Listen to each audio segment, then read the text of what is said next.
Hi, thank you so much for joining me back on my channel. I want to talk to you about the time frame between the Old Testament and the New Testament, which is called as the Intertestamental Period, which lasted up to 400 years, where the voice of God was really not heard. Many theologians agree to this point, but I want to tell you something. Even though the voice of God was not heard, the hand of God was actually fulfilling the events that was prophesied in the book of Daniel, and also the final events that were recorded in the book of Malachi were being fulfilled during this time. How the land of Israel fell into the hands of the Persian Empire, which ruled them for 200 years, then actually moved into the hands of the Greek, where Alexander the Great conquered the land. Now this is very predominant area in which the land of Israel actually faced many kind of troubles. What happened was, along with Alexander the Great, Hellenism was introduced, where the Greek culture and the fashion of living was actually adapted by many of Israelites.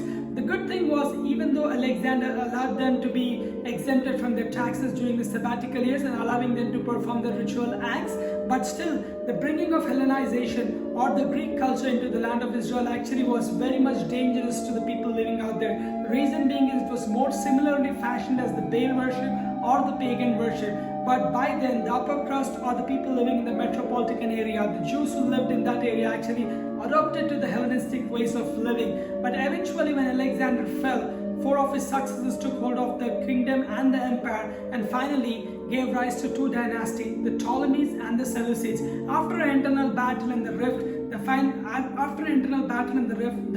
fell into the hands of Antiochus IV. This was one of the very troublesome areas where the land of Israel or the Jews encountered during his time frame, where he went down and stripped off all the things in the Jerusalem, plundered the temple, tore down every piece of Torah, not allowing them to perform the ritual acts, or also not allowing them to perform the circumcision during that point of time, where it gave them so much of pain and suffering during the time of Antiochus IV. But Matthias, the high priest who revolted against the king, came into the picture, which led into an era called as the Maccabean revolt, which was further carried out by his son, the Judea of Maccabees. What happened during this time was actually recorded in the book of Maccabees and Maccabees 1 and Maccabees 2, which are called as the Apocrypha books. I'm not going to talk about it, but I don't want to draw some parallels from it to keep away the story of the Intertestamental Period. Eventually, after Matthias, the high priest, revolted against the king, which gave rise to the Hashmonean dynasty, where the Hashmoneans took control over the land and ruled the land for 100 years time frame. Now hear carefully to me. The words the Pharisees, the Sadducees, the Septuagint, the Rabbi and the scribes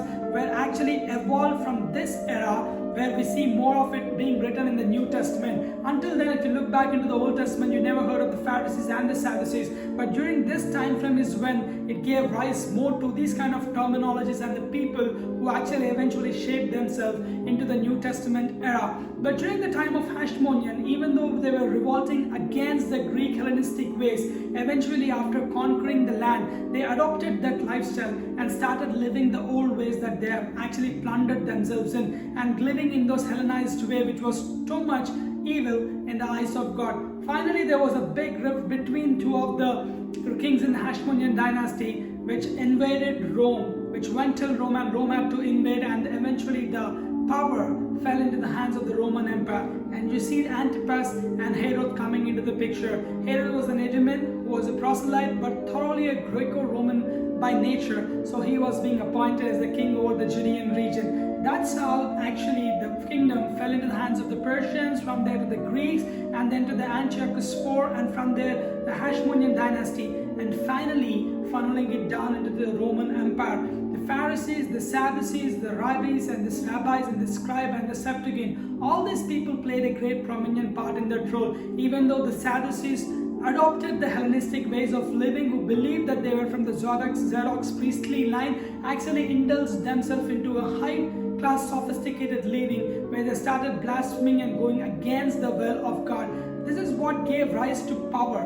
And then when eventually they saw the birth of the Savior and were able to notice that the power was shifting gears from their hands to someone else, they didn't like that, and they led Jesus to the cross of Calvary.